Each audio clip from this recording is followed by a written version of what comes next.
Hi, thank you for coming in on a wet Saturday when presumably there's nothing much else to do, but I'm delighted that you're here. And I'll try to keep it not too complicated, but there's a lot of stuff to look at. And there are sort of captions. I'm not a very good historian, so even sometimes I get the dates wrong on my own early work, so don't take everything too literally.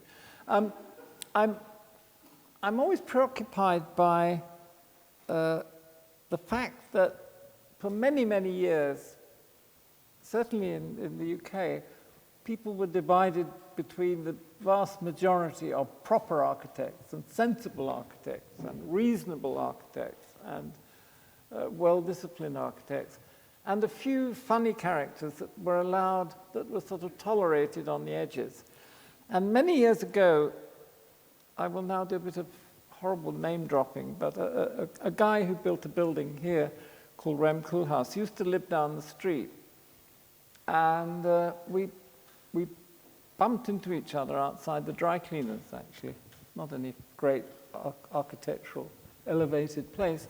And we started talking about people we'd remembered from the AA of some years before, who all of us, including him, me, and 20 or 30 other people, were treated as dreamers, as artistes, as masturbators, as nothing to do with the real business of architecture. We do proper architecture. And in a way, the discussion went around the fact that that was very convenient for the mainstream. Whilst we were not, well, we were non-combatant. We could be treated as artists and dreamers, or theory, or whatever, and it didn't matter. We didn't matter. There was a place for such people. Then we listed out all the people, including ourselves, who'd started to do buildings. Those same people, many of them. Some of them really rather good buildings. Even some of them built on time and they didn't let the water in. And then the conclusion of the conversation was, what do those guys say now? It was very easy while we were all treated as non-competent, but what now? And what I want, my theme therefore is the to and fro between what might have been considered dreams and reality, and do they link, and are there linkages? But I don't want it to be completely what in England we call a kiss and tell lecture.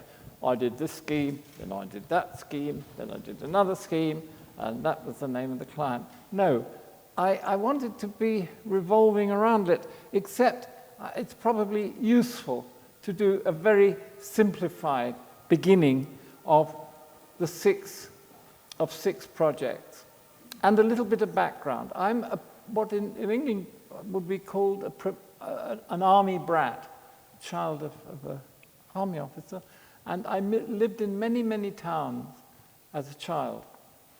But I ended up in a seaside town called Bournemouth, which is on the south coast. You fly over it when you go into London. And it's a funny place. It's a large seaside town, and it has a lot. It was very prominent in the 19th century. And it had money and built a lot of very good neo-Gothic churches. Now, of course, when I was a kid there, I didn't really notice the neo-Gothic churches, although I was into architecture. But in fact, it was this running around, it was in my background to see these neo-Gothic churches. And I did at one time live in a city in England which had 40 real Gothic churches. So that's somewhere sitting at the back. The other thing is that it's, as you see, a seaside town. And there I was, the sort of eager guy, where the little local architecture school to which I went before I went to the famous Architectural Association, the little local architecture school was still living in the 19th century. We had to learn how to draw using proportion dividers. We had to draw the 5 orders of architecture. We had to look at Victorian ornament. We had to draw Assyrian tombs and then medieval churches. and neoclassic buildings. And we were allowed to go as far as Mies van der Rohe and then stop. It was a very strange entry to architecture, and in a funny way wasn't the real entry, because for at least 2.5 years before I went to the school, and I went at 16 to architecture, I was collecting pictures of cathedrals. I was making balsa wood models of churches and modernist buildings. I was reading Pevsner, and I was reading Le Corbusier, and I was discovering even people like Gunnar Asplund. This is before going to this little school where you did all the Victorian stuff. A weird sort of, weird kind of combination.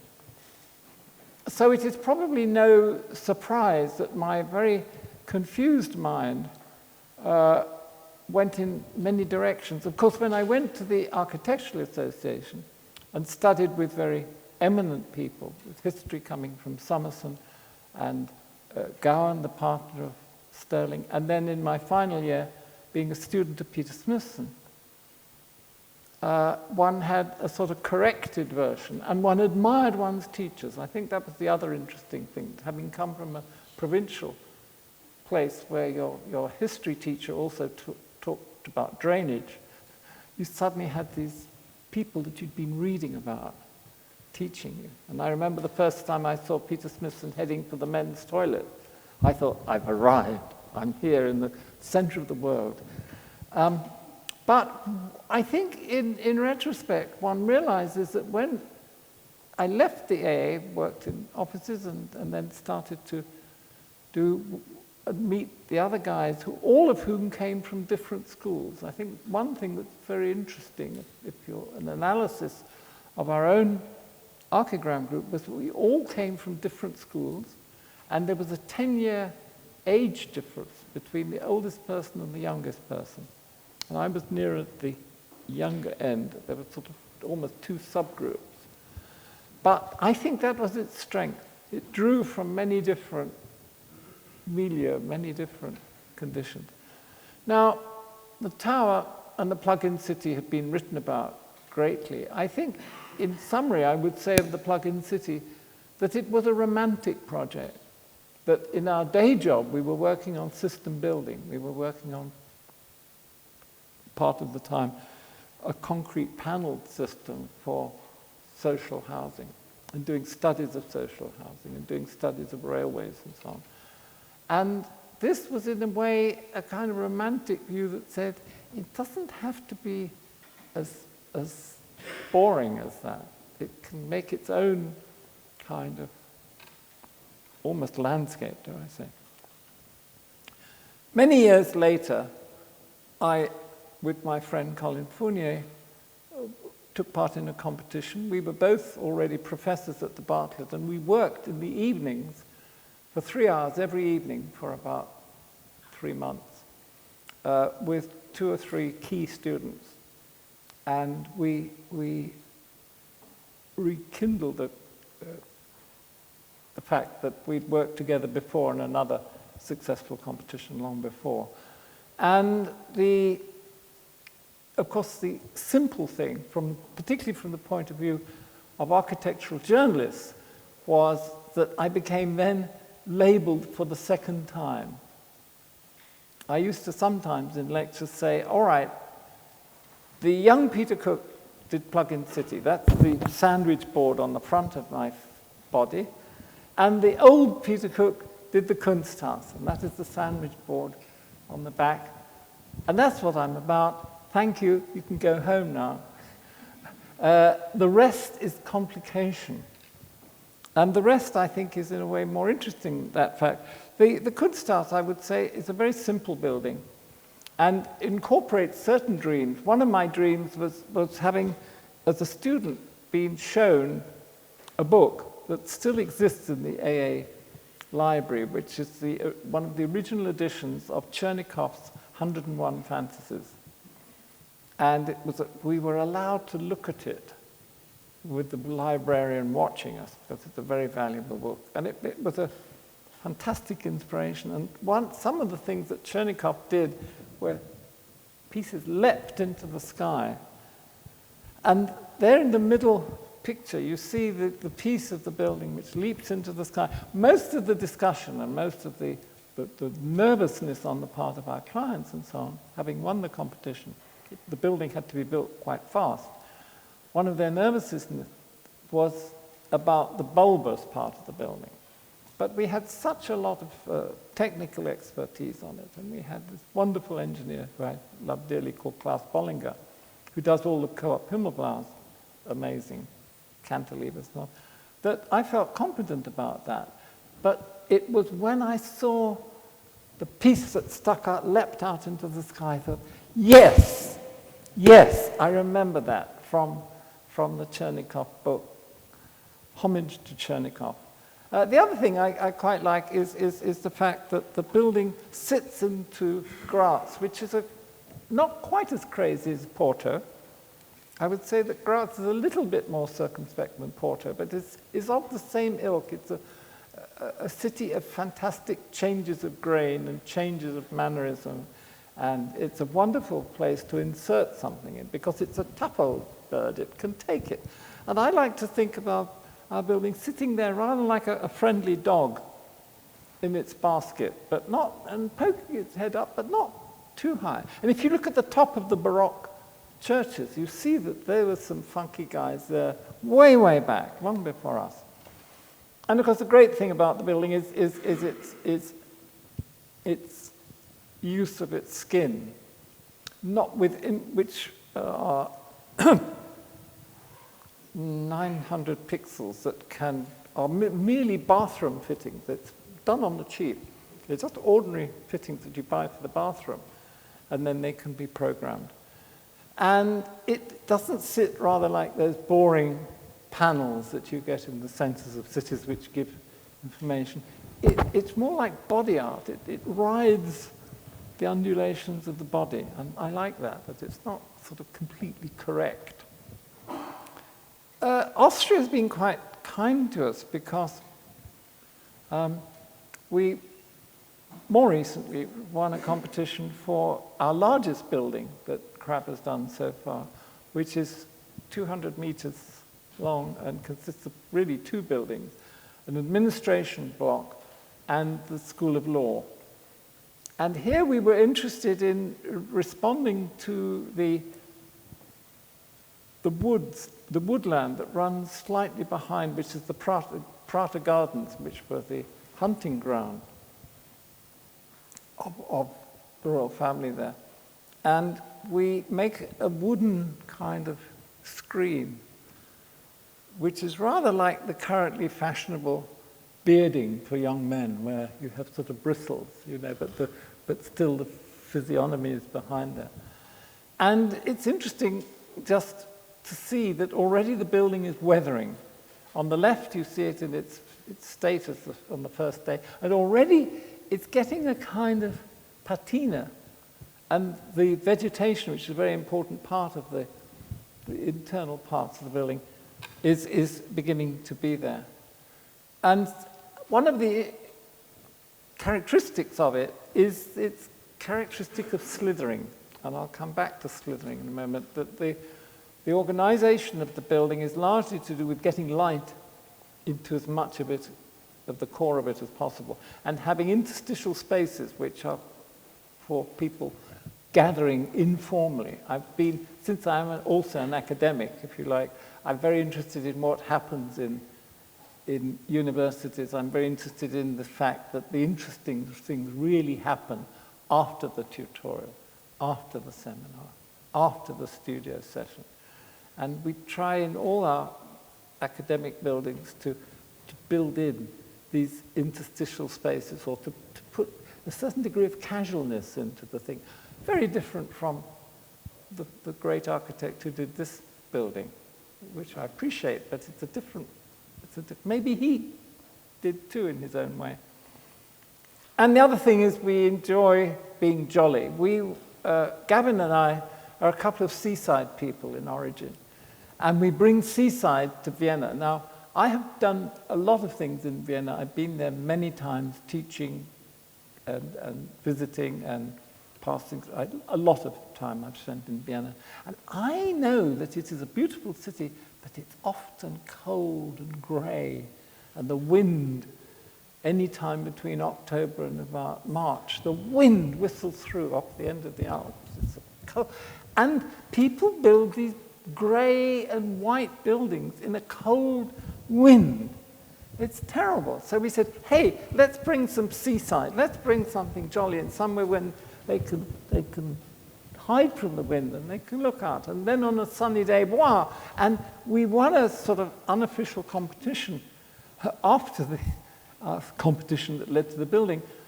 Amongst the buildings there, the people using it, they find it the most popular place to work. The workers in our building like it. They say it really cheers us up to be in this building. So I think that's the thing that pleased us most, apart from winning the competition. Another competition win, this is in a far-flung place. This is in Australia, in a city called Gold Coast, which you may or may not have heard of. It's a city of more than 500,000 people, 2 universities, an international airport, and no bookshops. Think about that. But the best surfing beaches in Australia. And we won this competition, and it's really a very simple building. It runs east-west. And so we have a street that runs down the middle of the building. And on the north side, which of course in Australia is the hot side, we put the small rooms with the little windows. And on the south side, which is the cool side, we have the studios. Ah, thank you. What a good... Yeah, as long as I don't have it. Oh. Yeah. Mr. Caesar thought of everything. Yeah. And I think here's a funny thing, because Gavin himself had already been teaching for about 10 years, and I have rather more years as a teacher and running schools of architecture. And so in a way, this building was built and conceived on anecdotes, rather than this is the correct way that you build an architecture. A funny thing goes on. You know that crit room in UCLA? It's rather good. You know that basement in Southern? You know the big room in Cooper? Yeah, that's an interesting one. And it was a sort of collection of anecdotes about different places where you taught or given. That works quite well. That's a rather funny thing to do, and the students seem to like that. And it sort of grew. I oversimplify, because in fact a lot of it was, you have an east-west road, the small rooms on the north, big rooms on the south, it climbs up the hill a bit. That's it, guys. Well, a few other things will crop up. So one of the things is that it's a building that is used communally, though it is for the architecture faculty. And we imagined, these cartoons were done before for the actual competition submission. It's always a tricky thing to do. You don't quite know what the sense of humor of the people. And although we think of Australians as being sort of sporty and things, in terms of legislation, in terms of health and safety legislation, in terms of control of site, but they are very strict and very to the book. But they can take a joke, or they can take a serious joke. And here is a cartoon which was meant to flatter, to say that you know, typical academic, oh no, I won't be in Princeton until the 18th, as if people might be coming in there from Princeton. You know, it's a sort of double-edged reference in a way. Here you see the street in a nice moment, which is sort of towards the end of the afternoon. We went to great pains to keep most of the hot sun out of the building, because it does get very hot in Queensland, but allowing it to then start to percolate and give a sort of secondary layer. And you can see that the building is a sort of cathedral-like proportion. How we got away with that, I don't know.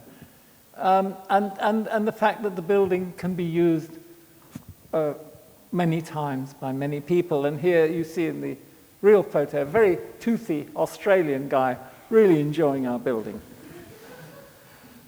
And here you see the organization, the street running through, the toilets and elevator and fire stairs and maybe interlocutory rooms, the tutorial rooms for postgraduates and so on. And on the right, the nose, where the head of the school sits like the sort of pilot of an airplane or captain of a ship. And these U-shaped pieces, which we call the scoops, are these casual spaces. They are not officially doing anything, but they're heavily used for crits, for tete-a-tetes, for somebody just sitting out, for somebody bringing in a strange object. And they are actually heavily used. And then the studios, you see at the bottom, climbing gently up the hill. And so, again, borrowed from that anecdote at UCLA, you can look down onto an activity, but you don't interfere with the person. And there we see to the right there the most published of the photographs for some reason, because it shows the animation of the street. I'll come back to some of this a bit later. A more recent building in the school I went to first, the little architecture school at Bournemouth, which was part of an art school. In the many years between, the actual art school became much bigger, became quite famous, particularly in the arts and design related to film, television, and photography. It's now a very successful university of its own. And they asked me as an old alumnus to come back and do a building purely for drawing. And it's a nice and naughty one, as you see. And it is, in fact, a drawing studio where I use the very traditional principles of a drawing studio. You have a north light. You have a second clerestory light to light the back of the room. And that's about it.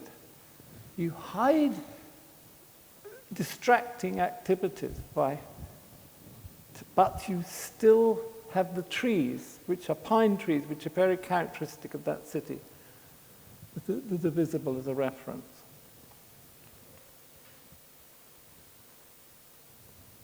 And there, it's a sort of distorted photograph. You see both ends of the building, and that's a little group of people drinking champagne, strangely enough. Which is a very good creative activity for an art. So that's the primer. That's the sort of quick lead through, and you can go home and watch football if you want. I'd be rather sad if you did, but you theoretically can do that. And I want to go through a few dreams as such. The first dream is an old one, back to the archigram days, of physical metamorphosis, that things can actually change and move. And here you see the instant village, which comes along on a hovercraft, stops, and then moves, and then the inflatable goes over it.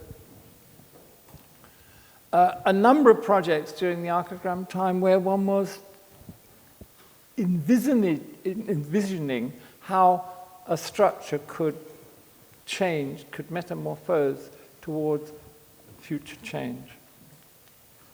And this, which is 4 out of a group of 6 drawings of an urban structure, which starts up on top left as quite highly mechanized, if you like, then begins to disintegrate until in number 4 in this series, it looks just like a kind of scrambled egg, but actually it is still a tectonic form.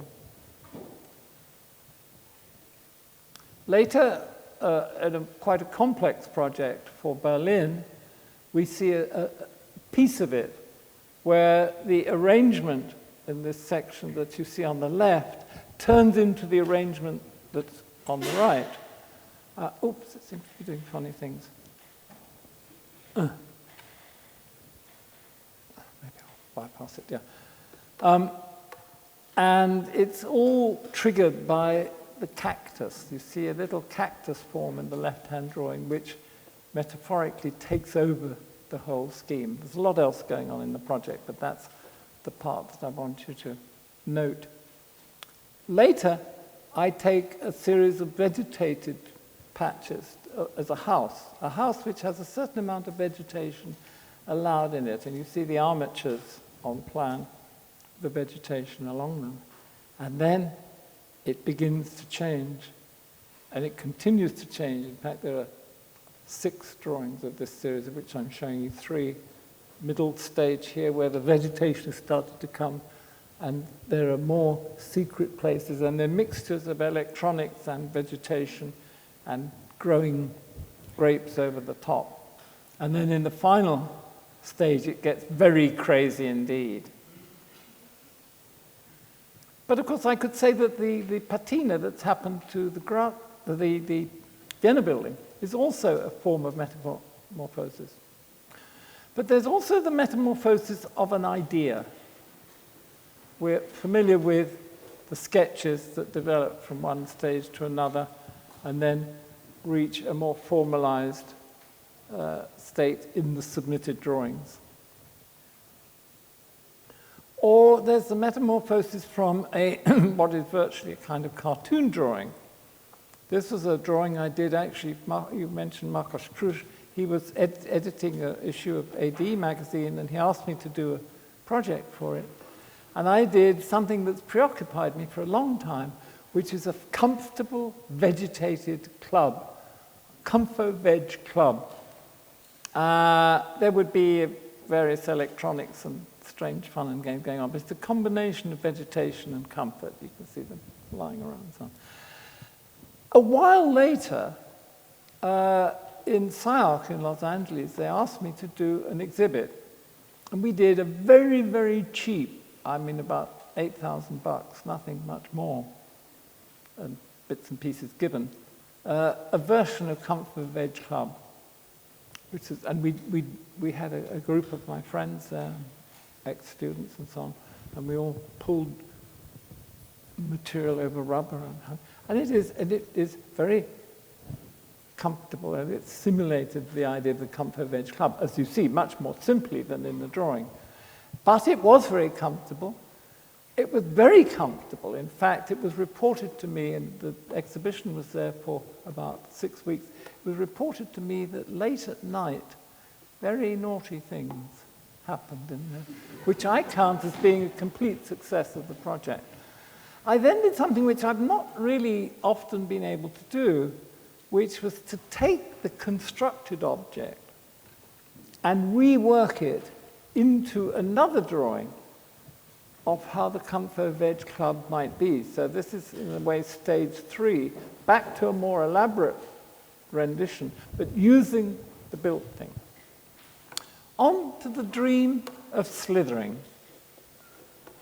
I like things that glide.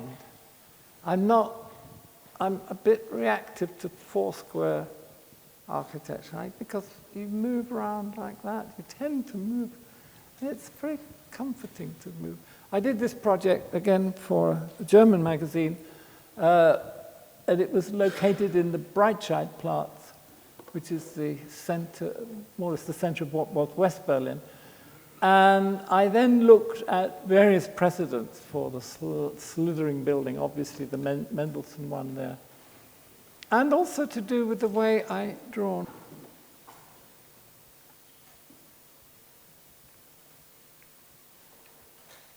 That one glides. That's why I like drawing with that kind of pen also. So this, again, you've seen before, is the notion of the slithering around the edge. Well, there were earlier projects where one enjoyed the kind of extreme sleekness. Now, it could be done better in a computer, but it was actually a hand drawing at the time. It had this sort of slightly sort of succulent quality of the slither. Or of an apartment, which would be based upon slithering and hiding.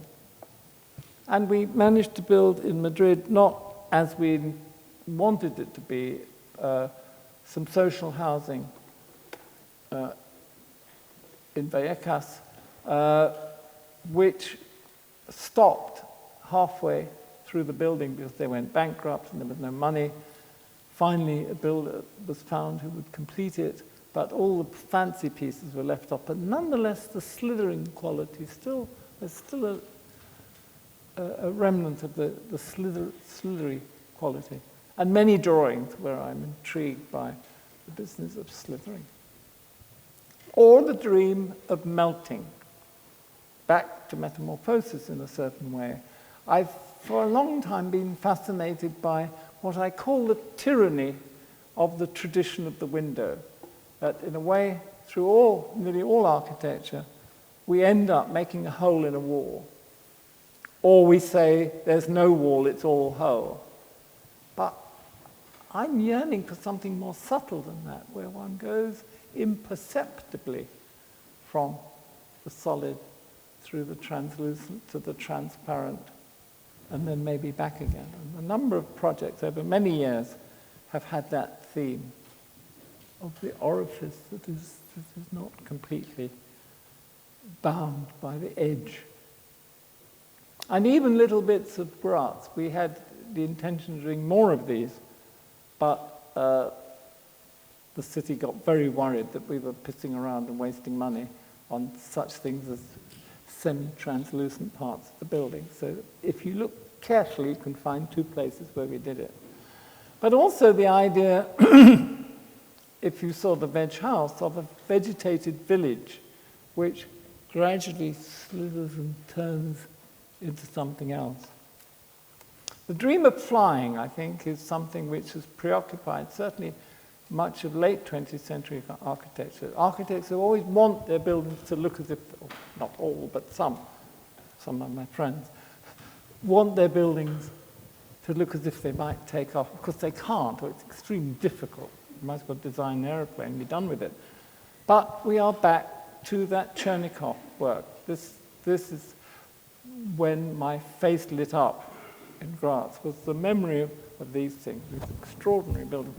I'm told by people who know the history of the period that Chernikov was rather looked down upon by the more proper architects, which I think was their narrow-mindedness, however brilliant they may have been, because I think he had a lot of actually seriously decent architectural ideas, but was dismissed because he drew too well, or wasn't a proper architect, or whatever the story is. So that is that re-quotation of the flying part. And I have a moment to mention my wife, who's sitting in the second row, who's also an architect, and she, though she won't admit it, in the project that she made in Barcelona a while back, was also involved in the notion of flying. Her inflatable object over the Plaza de la Mer was also the architect wanting to be more than groundhog. One of the funny games I played with myself, and nobody else cares really, is to make a project for a tower if I get to know a place. Now my sort of unwritten rule is that I have to have known a place for at least about a month or longer. And then I feel the need to respond to it. So many years ago, I was teaching in Brisbane, in the 80s actually, and then I've returned, of course, much more recently to that area. And the two towers represent extremes, one sort of air-conditioned tower, and the other one which is really built up of a observation, bottom right photograph, of the old buildings on stilts from the end of the 19th century, or early 20th century, steel buildings with natural ventilation and verandas. If you look at this tower, you see that there's a sort of quotation of that, as if these old houses are piled one upon the other. And then there is this interesting characteristic of Brisbane, of this wonderful river that really animates the city. And these were the projects laid either side of the river. Other places, my wife is from Tel Aviv, and I've obviously been there many times, and my observation of the Tel Avivians is that they're very entrepreneurial, they're very noisy, they're full of ideas, and they are inside-outside people. And I tried to make two rather contrasting buildings, one in which you would wrap and have series of sun screens within the building, which is the right-hand tower, and the left-hand tower where various enterprises would each have their own building stuck on top of each other, rather like the elements of a kebab, with the tomato and then the meat and then there's something else, gherkin or whatever, have each their own personality or physiognomy, but they're held together on the stalk. And there we see the location for the left-hand building, which is the Medina Circle, the typical atmosphere of Tel Aviv, and the kites, which give a certain inspiration to the right-hand tower. A city that hasn't quite been there long enough. I think I've probably totted up 2.5 weeks, but I was so fascinated by Sao Paulo and by the Brazilian aesthetic. I have to admit that even in Bournemouth, being thrown all this neoclassicism and old 19th century stuff, I was looking at funny magazines that got through that were showing me Roberto Burle Marx, Oscar Niemeyer, but Burle Marx more than Niemeyer, actually. Then having once visited the Carmen Miranda, for I think probably most of you don't know who she is, but she was, before my time, a Brazilian song and dance actress who appeared in American movies and always wore sort of pineapple hats and strange things. It was kind of joke Brazilian exotic, and it was fascinating stuff for an English provincial. And so in my tower on the left, there's an element of Roberto Burle Marx, who I did meet once, and this sort of zany Braziliana. It's a superficial piece, if you like, but it's sometimes worth doing a superficial piece. In Paris, at the invitation of somebody doing an exhibition, I made a tower which is concerned with the garden that grows right up the tower and a series of revolving plates so that you can change the aspect of your apartment. Or more recently, in an area near to our studio, Highbury Corner, I'm interested in the building growing out of an almost neo-Victorian base. And I'll come back to that. Another dream is the dream of overgrowth.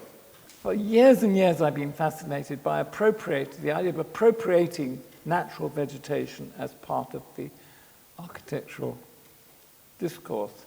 I started to do this stuff when I was teaching in Germany, and quite often was giving lectures up and down the western part of Germany. And people would they would say, there is nearby, just like your drawing. And I'd go to the Schloss at Karlsruhe and find this armature, which was designed to take changing vegetation.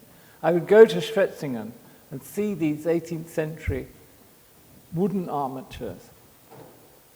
Much more recently, or fairly recently, I made this rather large drawing, which is a very complex one, where I invent vegetation. I put down a kind of landscape. But I'm fascinated that some parts of the landscape have structuring, some just drift, some kind of grow. And then there are architectural elements, quite particular ones. Where are we? Well, they're very naughty ones, very obvious architectural elements, but here there's some sort of straightforward architectural elements, and here and there they're poking out. And then some of them imply like a log jam, some kind of structuring. Perhaps that is a structure. And then some of the more vegetated ones do have a semi-architectural nature. In other words, what I was doing was playing with myself about the definition of what is tectonic and what is not tectonic, what is a drift and what is actually an organization, and what can appear as a kind of eccentricity, and what can appear as a natural consequence. And I don't have a conclusion to this. I'm interested in the issue. Sometimes, more circumspectly, I look at the business of making relatively modest housing structures which have a degree of vegetation, particularly orientated vegetation, and add-on winter gardens and so on. But you can consider sometimes the tectonic added elements as a form of vegetation. And this is one of our tower projects, where in a funny way the metallic and artificial parts get so complex that they become almost, they start to drift in that same way. So the dream of biomorphic scattered structure and natural vegetation working together starts to be a very, very interesting issue. I find that many of the people, particularly at the Bartlett, who are working on digitalized architecture, growth, and the notion of growing, that if you jump from one of the conditions on the left, jump mentally to the natural condition on the right, that is what the top of that tower is trying to drag and permit change. So many of these themes are now, if you like, coming together. And I'm as an old guy, quite frankly, a mollusk. I'm appropriating their work, hoping that it will enter the vernacular. I don't want it to stay in the laboratory. I don't want to stay in the sort of highfalutin corridors of universities. I want it to come in there and be used in the same way that those people who were romantically and dramatically committed to the use of plate glass, maybe 100 or more years ago, gradually came into the vernacular, so to speak. Because vernacular does not necessarily mean retrograde. And so I'm interested in dragging such things up into the architecture. I once went many years ago to this funny place in Santa Cruz, California, where this old guy had been contorting trees into kinds of almost tectonic structures, but not quite. Spooky stuff, weird stuff. I'm currently working on a drawing where I'm trying to show how these mixtures can occur. This is an unfinished drawing, but it's still sitting there being worked on. I'm interested in repeat conditions, almost distorted bucky, but where there's an element of vegetation within the distorted bucky. The dream of the three-dimensional city, I think, is a fascinating one. And it's been with me for a long time. You go to Hong Kong and there's this wonderful series of escalators that go up towards the peak, don't reach the peak, but go some of the way up. And then the striations of the city cross it. I think this is a very sophisticated notion.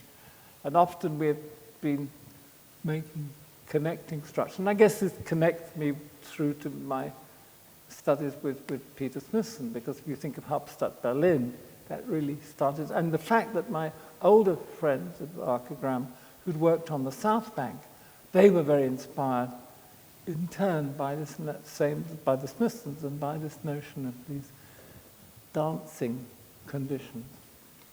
I'm fascinated by the substance of an urban terrain which is not just solid but is percolated, that has combinations of the formal object and the informal object and the percolation through. I'm fascinated by conditions of perambulation.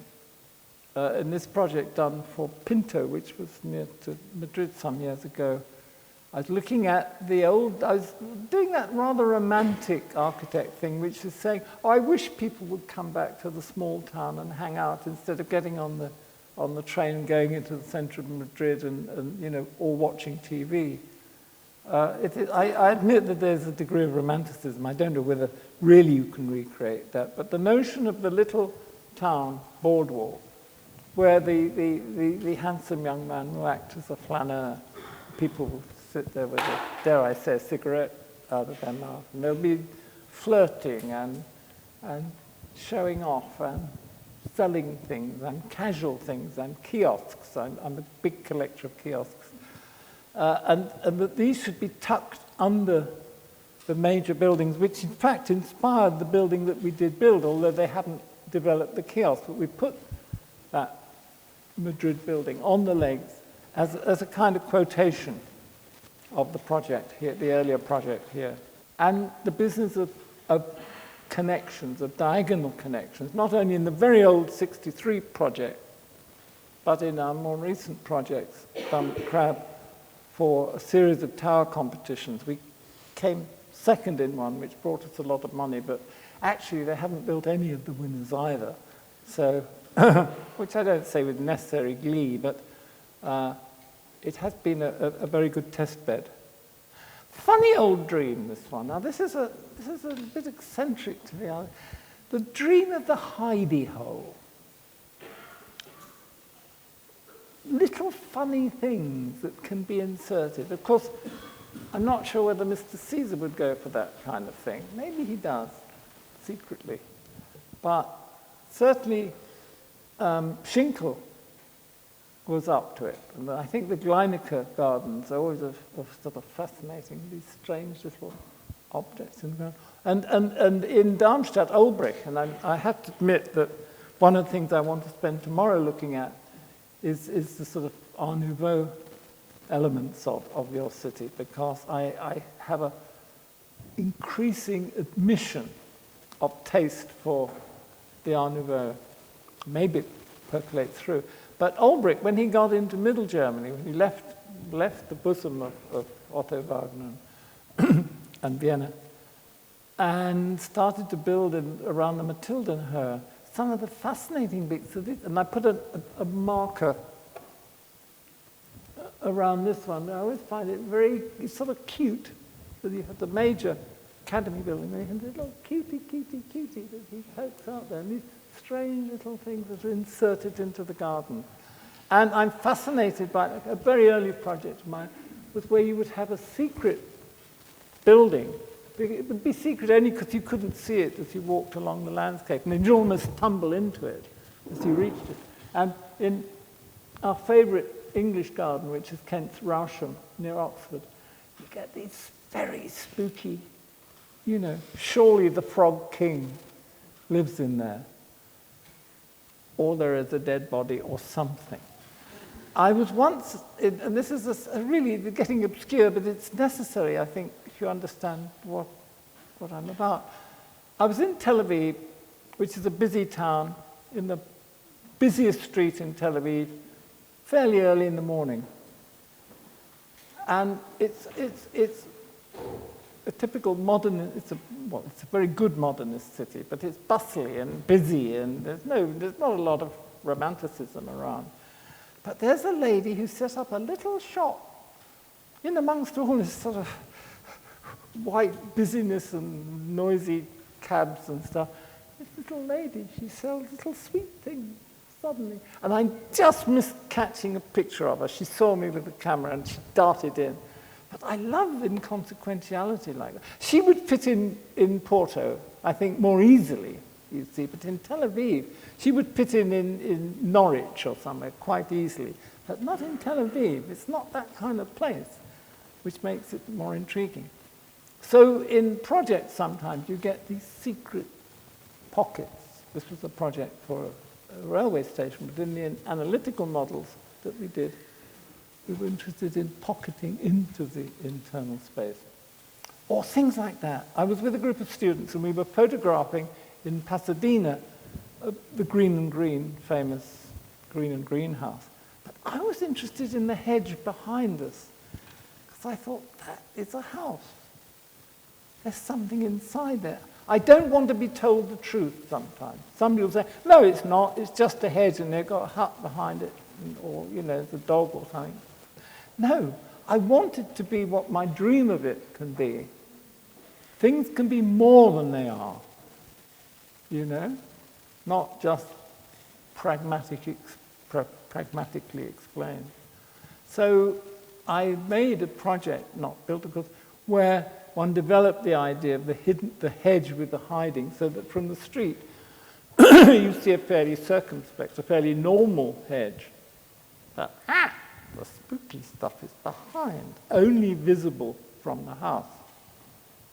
So more recently, I've been looking again at strange outcrops. This is, again, reckoned to be on a hill above a sea plain. I guess a condition you could get around here, actually, where you get some plains and then some hills. This is in East Anglia in England, and the notion of the little house that rises suddenly out of an outcrop. Or the business of peaking. The scoops have also this sort of poche quality, I think. I like stuff. I have often described myself to others as a stuffist. I like things and stuff. I'm not big on theory. I'm not big on abstracts. I get very bored by abstraction. I go like that. And abstract ideas. I think I have ideas, but I don't. As soon as they get away from stuff, I sort of glaze over. So there's certainly a kind of stuff, algae growing over the armature of the building, or the fact that, having started building late in life, I find that there's a penchant for a certain kind of thing. They are different sizes, they're different materials, they're on different buildings, but, there's a funny similarity there. I like these funny things. Or stuff growing on stuff. The notion of the facade is not dead. And watching the building in construction. Our blue building in Bournemouth, the drawing studio, was actually prefabricated in a German shipyard and brought in pieces, laid on a concrete site slab, and then skinned internally by computer-controlled fibrous plaster. And it was quite tricky, but quite simple in a way. It's interesting that still the plaster work, though it is preformed, you still get two guys for about 2 weeks making it up. Architecture is still primitive in a funny way. I'm fascinated by organization. This is one of our favorite, more recent projects, didn't win the competition, where we're looking at the physiognomy of different museums. Each museum in its row of museums would have its own architecture, loosely linked. And so we then do a study of the different forms of the different museums. Though, as a whole, it can be said that they do form a continuum. I like things, and I like things that do things. I think that the early aspects of British high tech were full of people who would spend the weekend trying to mend a car that should be on the scrap heap. And they turned this, the people who all worked on the Sainsbury's Centre for Foster. And then one day said, we have done the world's longest neoprene gasket. They were the same guys who'd be pissing around with a car for days trying to get it to work. It would work then for 2 days and then break down again. But they would get pieces of string and bent pins and whatever. And so there are the gadgets that go back into history, for which we have a nostalgia. They're the gadgets that were the sort of early robotics, moving robotics.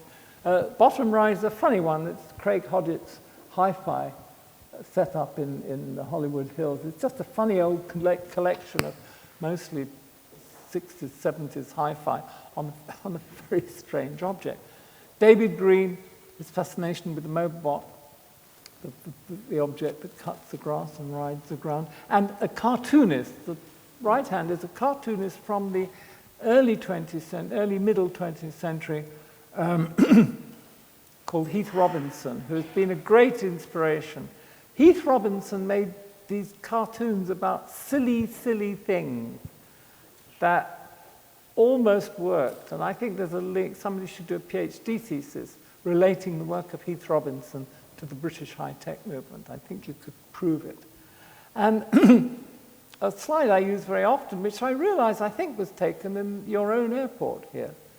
I was waiting in Porto airport, and actually the piece, the working part that we use thoughtlessly, we just use it every week going somewhere, is in fact a gadget.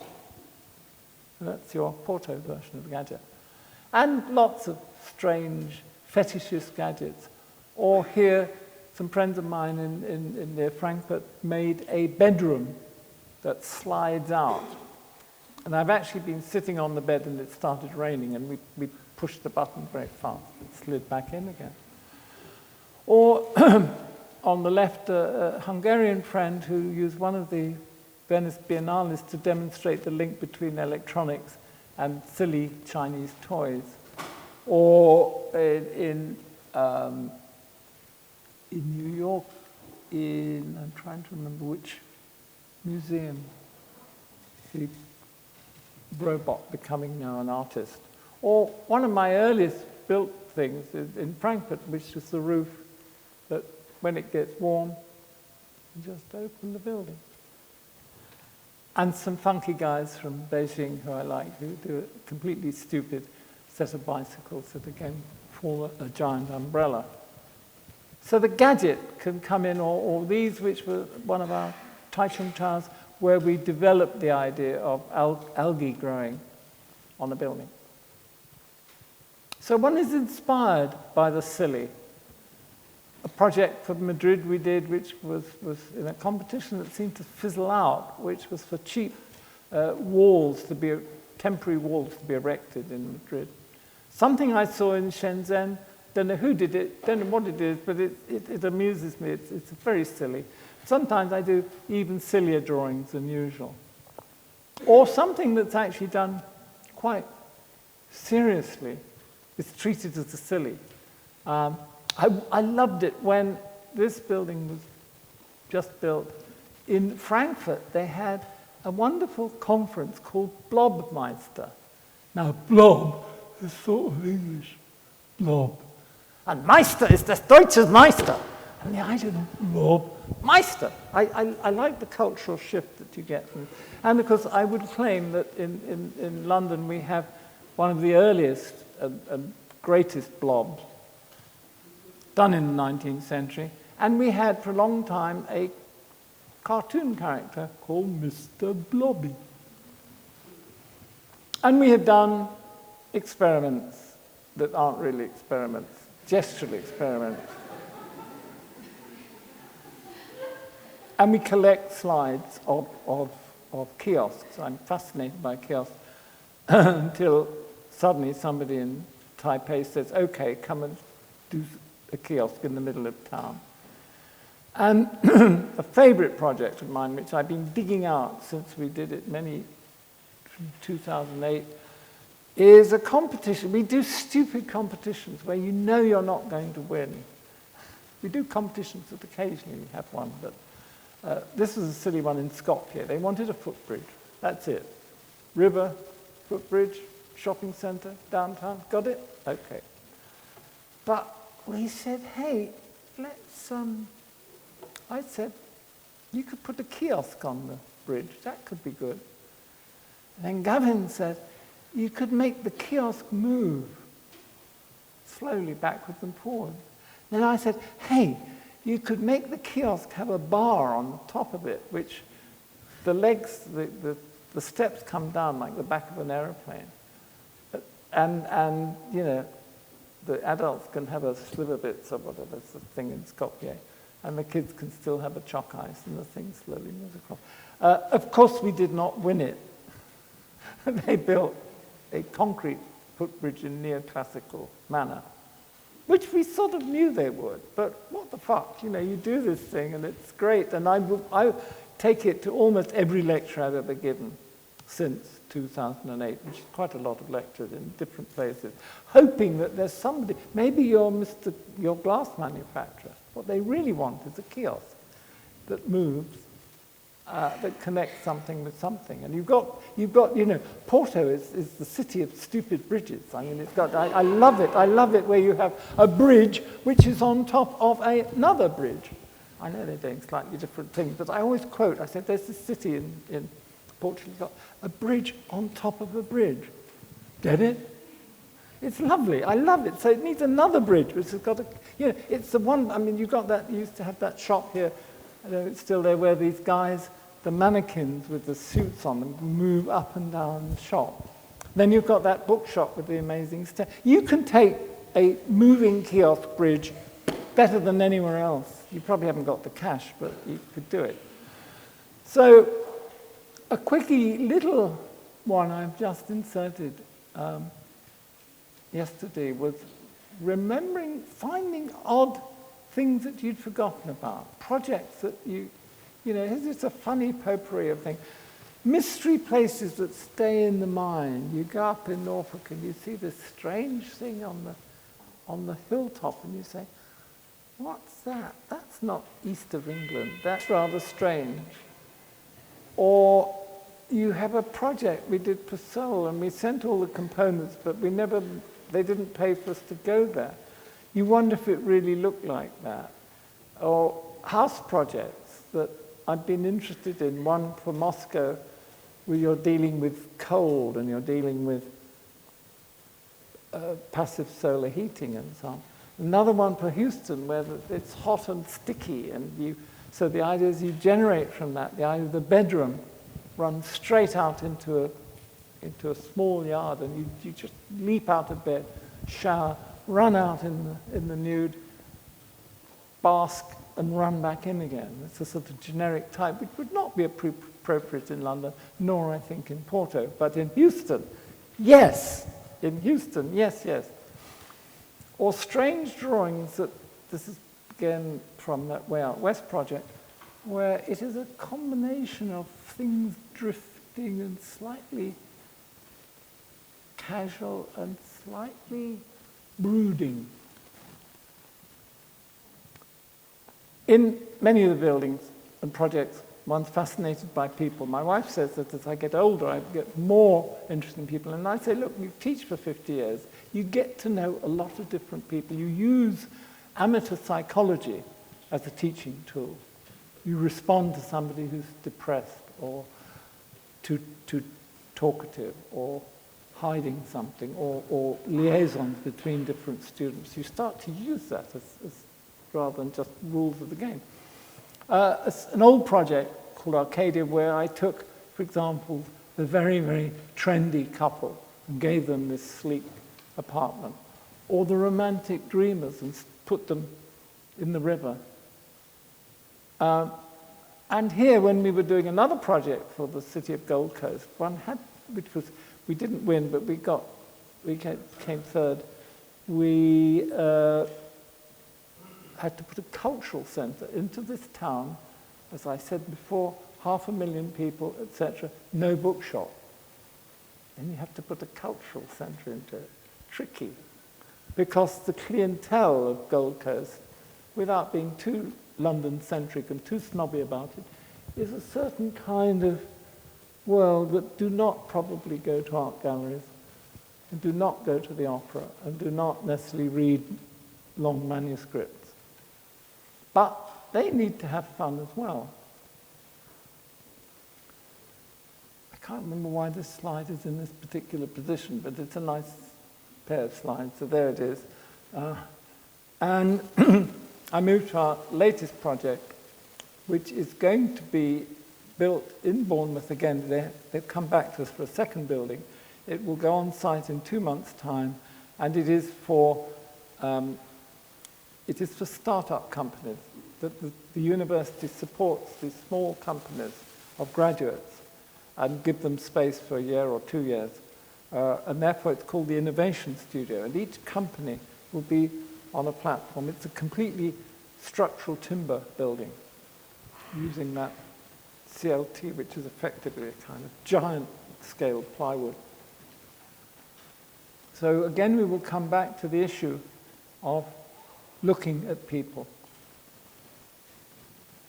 When we did the Australian competition, I based, as I said, a lot of it on anecdote.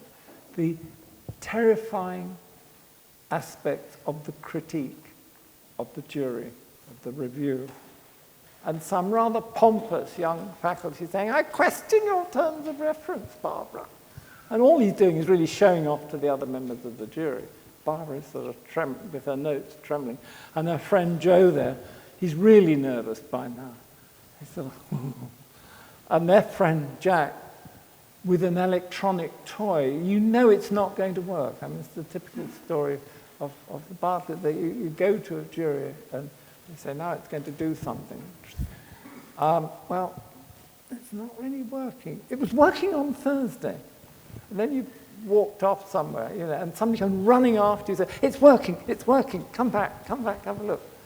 And there, in fact, was the reality. This is a jury going on in CEAU-FAUP in Los Angeles with the same girl with her, I remember her hand shaking with the notes.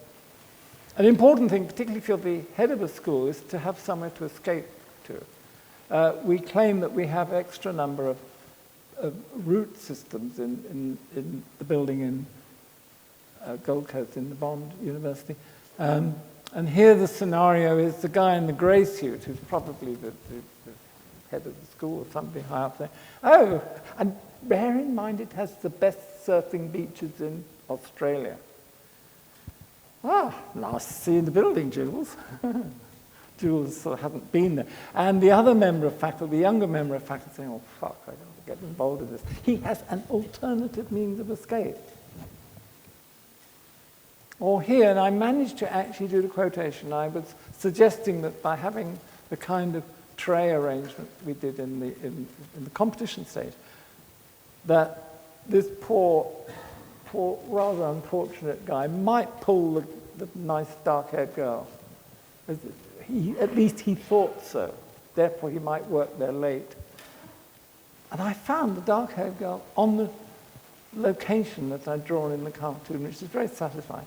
And then it comes to catch you, because in the cartoon on the left, there's a rather pompous academic,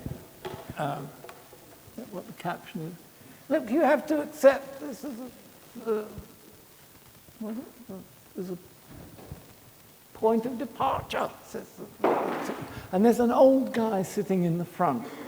He has rented out his house in order to go and do a postgraduate degree. And he's sitting there thinking, what the fuck is this all about? Was it worth it? And of course, the pompous academic has this gesture. Somebody photographs me in the spot, in the building, giving a lecture in exactly the same posture as the guy. The truth comes to haunt you. There's groups of people in Austria or in Australia. And you might have remembered the cartoon about the Bournemouth drawing studio. I then imagine into the typical people that you get in an art university in England, the East European who can't quite make out the funny sayings of the English and finds the seaside very weird. Or a local guy who's a bit of a jack of lads, and he's got a boat builder and a big harbour there, and he's getting suddenly absorbing the significance of abstraction. Or Giles, who's desperately a bit of a highly left-wing guy, reconciling the act of drawing to the continuing struggle of the proletariat. Lucy, she's a local girl, she's going out on a date, so what the fuck anyhow. Or Heidi, who's finding everything from Utah. Everything's really great, it's really great, it's really great. And then Gemma, who's got some kids in the next town, finally broken out of the family, and she's doing what she always really wanted to do. And that's what that room is about. Yeah, you can tell I like colour. There have been lots of coloured projects over the years. We're still doing them in colour. As you noticed, well, you will see in a moment, our newest building will be in colour in drawing projects, competition projects, in abstracted projects, in a secret tower project, which will probably never get built, but it's still an ongoing project in the office. And our latest building, which goes on site, as I say, in 2 months' time, which is orange. In fact, in the model which has just gone to the Royal Academy, It is very orange. It uses a series of oranges that change slightly as you move around the building. It is a little bit more circumspect on the inside because after all the guys on the different levels have to have stuff to go on the wall. They have to bring in their own personality so that the interior is relatively neutral. And it's a question of organizing them onto different levels and linking in with the school's workshop. And the newest project we're working on, which I can't officially say where, I can't really exactly officially say what it is, but it is an arts building. And it is in North London. It, as you can see, will be green if the municipality allows to make it green. It tacks on to the end of a long Norman Foster school, and it's modelled because it's again dealing with catching light in very particular ways. It has the elevation you see there is actually of a strip of 6 apartments, 4 of which are studios. So again, we come back to the notion, simple. The living space of each of those apartments has a big north-facing window, just like the Blue Building. And then there are 2 regular apartments. That's one wing. The other wing is studios and a meeting place. And what you can't see in these pictures is that the floor of the courtyard is actually a glass-floored floor, because we then have more workshops underneath the performance floor. I think you've seen that one before. And this is some urban design that we're doing in Australia. And this is Gadget City, which is a crazy project that I drew a month or 2 back.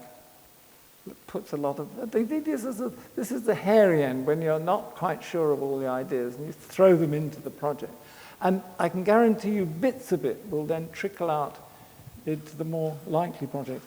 And finally, I have this predilection for noses. I don't know whether there's a psychiatrist in the room, but I'm sure they would have an explanation. Thank you.